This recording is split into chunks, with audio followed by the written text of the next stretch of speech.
Salut à tous les amis, c'est Haken, j'espère que vous allez bien. Aujourd'hui on se retrouve dans une nouvelle vidéo où je voudrais vous partager mes 5 déceptions sur les jeux vidéo. Quand je dis mes 5 déceptions, c'est qu'il y a des jeux en fait auxquels je jouais et dans les premières heures de jeu j'ai été déçu alors que j'étais quand même assez hypé de base sur le jeu. Comme vous pouvez le voir derrière, j'ai quelques jeux quand même dans ma collection, je suis un grand fan des jeux donc j'espère que cette vidéo vous plaira. Donc on commence avec ce premier jeu, donc je vais commencer par un jeu de combat, c'est le jeu Injustice 2. Les jeux Injustice ce sont des jeux un peu à la Mortal Kombat, des jeux de combat où en fait on va avoir comme personnage à incarner les héros de l'univers DC Comics, donc Batman, Superman. Sur le premier jeu Injustice, j'ai été vraiment super ravi de pouvoir incarner ces personnages là parce qu'il n'y avait pas de jeu qui regroupait justement tous les héros. En plus j'avais la hype du film Batman vs Superman, j'avais la hype du Justice League, donc pour moi c'était un gros kiff de pouvoir tous les réunir ensemble. Le premier était vachement sympa parce qu'on avait des skins assez iconiques, des différents comics ou des films, par exemple pour Superman, je pense à lui parce que c'est le truc qui me vient à l'esprit comme ça. On avait son skin du jeu de base, mais on pouvait aussi lui mettre un skin du film Man of Steel, donc avec un skin type Henry Cavill. Les combats étaient dynamiques, les combos étaient vraiment super faciles, le jeu était beau, du coup vient Injustice 2, donc j'étais bien sûr très hypé, je me disais cool, ils vont rajouter d'autres personnages, le jeu va être encore meilleur. Je me le suis procuré, Day One, et donc je lance le jeu, et là c'est un peu la déception. Certes le jeu était très beau, mais le gameplay était totalement identique au premier, mais c'est pas ça qui m'a le plus dérangé. En fait ce qui m'a le plus dérangé c'est que les combos étaient vraiment les mêmes que dans le premier jeu, ils les ont juste en fait transportés du 1 au 2. Ils ont ajouté des nouveaux personnages, mais ils ont aussi enlevé des personnages du premier jeu. Je sais toujours pas pourquoi, ça aurait pu être encore un jeu plus étoffé s'ils avaient laissé les personnages qu'ils avaient mis dans le premier jeu. Je pense notamment à Batgirl, qui était présente dans un DLC du premier jeu, et dans le second, inexistante. Mis à part ça, bon j'ai kiffé jouer au jeu parce que mon histoire était assez prenante comme sur le premier, mais quelque chose qui m'a aussi profondément déçu, c'est qu'on a perdu cet aspect fan service où on pouvait mettre des skins. En fait ils ont remplacé cet aspect là par un aspect un peu plus de customisation, c'est-à-dire qu'on pouvait en fait changer l'armure de notre personnage, le casque, le plastron, les armures sur les jambes, les bottes, ce genre de choses, parce que ça donnait des statistiques en fait différentes. On faisait plus de dégâts quand on attaquait, on prenait moins de dégâts quand on se faisait attaquer si on mettait telle ou telle armure, donc il y avait plus un aspect je sais pas, je vais dire RPG. Donc ça m'a un peu dérangé parce que c'était un truc assez classique, assez réservé fanservice, ils ont changé ça avec un aspect beaucoup plus tactique, on va dire. J'ai oublié de vous préciser, mais bien sûr tous les avis que je donne ne me concernent que moi. Vous avez peut-être vous adoré les jeux que je vais citer là. Le deuxième jeu qui m'a profondément déçu quand j'y ai joué, alors c'est un jeu qui n'est pas sorti hier, c'est Harry Potter et les Reliques de la Mort partie 1 et 2. Alors j'ai toujours été un très bon client de Harry Potter, que ce soit en film ou en jeu. Je crois que je me suis fait tous les jeux Harry Potter possibles. Du coup sur les 3 premiers jeux en fait on était plutôt proche du livre plutôt que du film. C'était des jeux, alors le premier c'était totalement linéaire, on suivait vraiment l'histoire. Dans le 2 et le 3 on suivait l'histoire mais on avait un peu de possibilité d'exploration dans Poudlard. Et ça à partir du 4 en fait ils ont commencé à s'accrocher au film.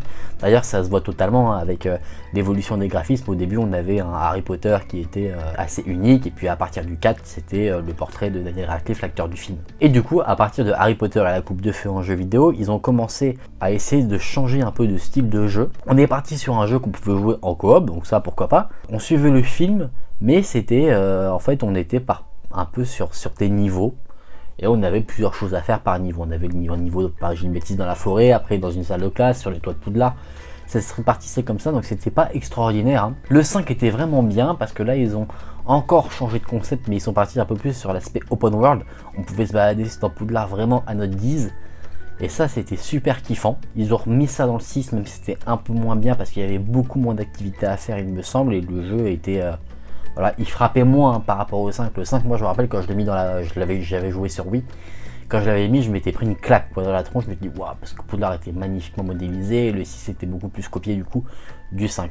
Et vient Harry Potter 7. Le film allait sortir, grand événement parce que c'était le dernier film de la saga. Les développeurs ont dû se dire faut marquer un grand coup pour que les jeux vidéo se vendent. Du coup, ils ont décidé de changer de concept une nouvelle fois. Ce qu'ils ont fait, c'est qu'ils ont pris Call of Duty, Harry Potter, Ils ont mélangé les deux et puis t'as Harry Potter Modern Warfare, en gros. En fait, ils ont transformé Harry Potter en FPS, grosso modo. On va pouvoir se cacher derrière les décors, balancer des sorts, on va avoir des sorts qui correspondent un peu à des armes, hein, dans les Call of. On va avoir un sort, par exemple, pour faire un gros tir style bazooka. On va avoir un sort qui va lancer des petits trucs, comme si c'était une petite mitraillette. On va avoir le sort qui permet de tirer de loin et de manière super précise, mais qui met du temps à charger. Donc là, ça va être le sniper, donc ça, c'était assez particulier. Sur l'idée de même, je me disais c'est sympa, mais le problème c'est que ça faisait beaucoup trop FPS. On suivait, c'était super linéaire et du coup je trouve que ce mélange là s'articulait mal. Je pense que ça pourrait donner en soi un très bon jeu, mais dans le système qu'ils ont mis en place pour ce Harry Potter là, j'ai été vachement déçu parce que les bandes annonces m'avaient hypé de fou. À l'époque, le jeu, je le trouvais très beau, je le trouvais super dynamique. Je me disais ah, enfin un jeu, on va pouvoir balancer des sorts, on va pouvoir faire du fight et tout. Donc au final, on se retrouve dans un Call of, mais un peu cheap, quoi. Après, du coup, ça m'a fait penser à une idée quand j'ai écrit la vidéo. Je me disais, mais s'ils faisaient un Harry Potter Battle Royale, ça pourrait être quand même super stylé. Genre, tu trouves des bouquins sur la map et en fait, ça t'apprend des sorts, un peu comme si tu trouvais des armes dans les Battle Royale existants. Tu sais, quand tu sautes de l'avion ou du bus là dans Fortnite, t'as pas de planeur, mais t'as un balai, tu sais, pour atterrir sur la map, ce serait assez stylé. Je pense qu'il y aurait moyen de faire des choses si tu pouvais créer ton perso et tout. Je pense que ça pourrait être un jeu très lourd. Moi, je me dis, je me l'achèterais, je pense. En plus, avec le cross-platform et tout, ce serait... Oh. Mais bon, je pense pas que ce soit prévu pour le moment. Le troisième jeu qui m'a déçu, alors c'est encore une fois un jeu de combat d'une célèbre licence, c'est le jeu Dragon Ball Fighter Z. Alors ce jeu-là, j'ai été très hypé quand j'ai vu déjà les premiers visuels parce que graphiquement, il était magnifique. Vraiment, genre, je crois que c'est le jeu à ce jour qui se rapproche le plus de l'anime ou du manga. Vraiment, il est vraiment extraordinaire, je trouve, encore aujourd'hui. Moi, j'ai toujours été fan des jeux de combat plutôt faciles, on va dire. Hein. Je veux dire, je suis pas un grand fan des Mortal Kombat, des Street Fighter. Tu vois, j'avais kiffé Budokai 3, Budokai Tenkaichi 3 encore plus, les Raging Blast sur PS3. Mais les Xenoverse aussi, j'ai beaucoup aimé. Mais celui-là, du coup, j'ai commencé à jouer.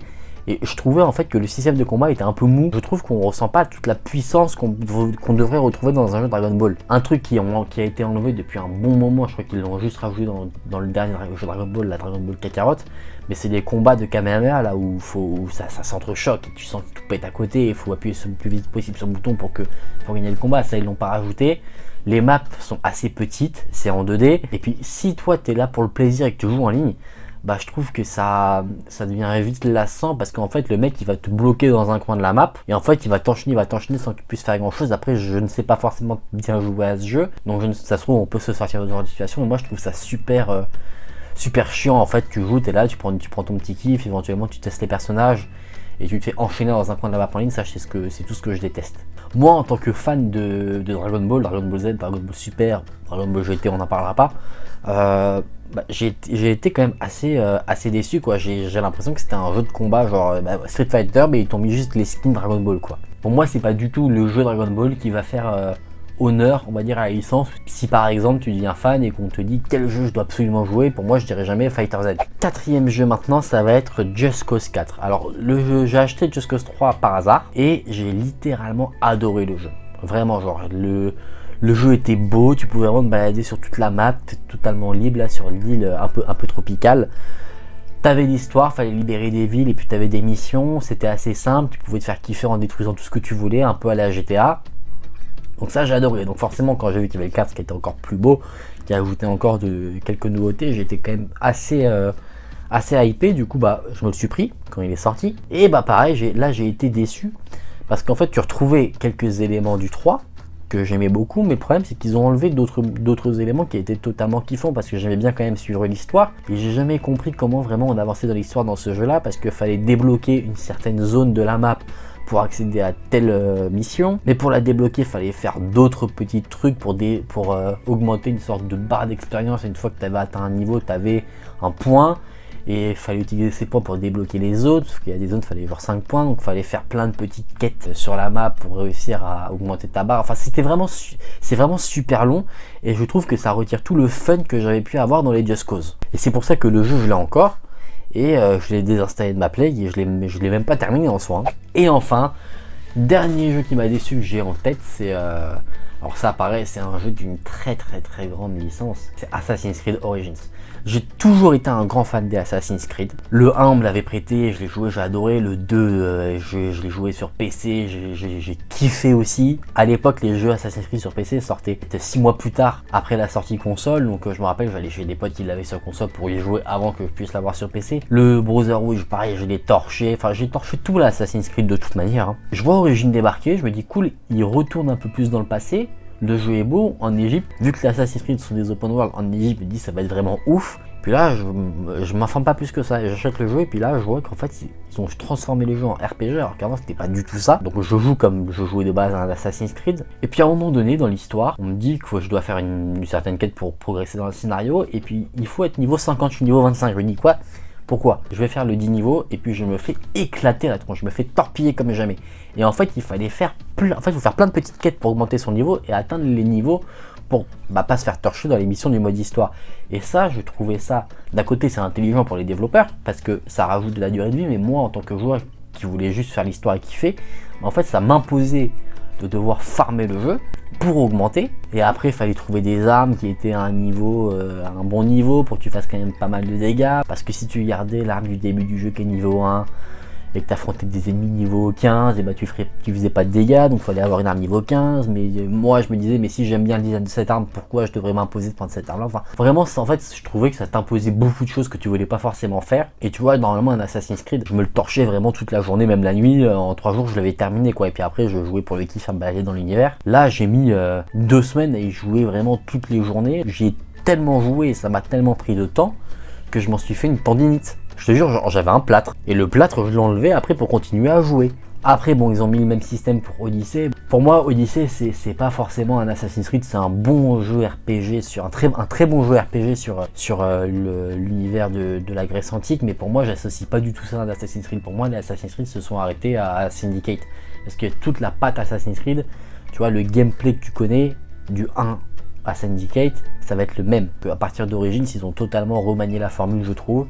Et du coup, ça c'est autre chose pour moi, c'est un autre truc. Et c'est pour ça que j'aimerais bien, sur le prochain Assassin's Creed, qu'ils reprennent un peu justement les concepts des Assassin's Creed que moi j'ai adoré, plutôt que de rester sur l'aspect trop RPG comme Origins ou Odyssey. Après ça c'est mon avis bien sûr, même si j'ai quand même adoré les deux jeux au final. Origins, je veux dire, je me suis adapté et puis j'ai quand même kiffé y jouer.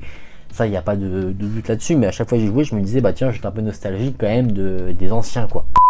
Bon, on en a fini du coup pour cette petite vidéo. Je vous disais mes plus grandes déceptions sur des jeux auxquels j'ai pu jouer. N'hésitez pas à me dire en commentaire si vous aussi vous avez eu ce genre de déception sur certains jeux, parce que peut-être qu'en vous lisant, il y aura des jeux auxquels j'ai déjà joué et auxquels j'aurai eu le même ressenti que vous. Si la vidéo vous a plu, n'hésitez pas à liker la vidéo et à vous abonner à la chaîne. Nous on se retrouve très vite dans une nouvelle vidéo.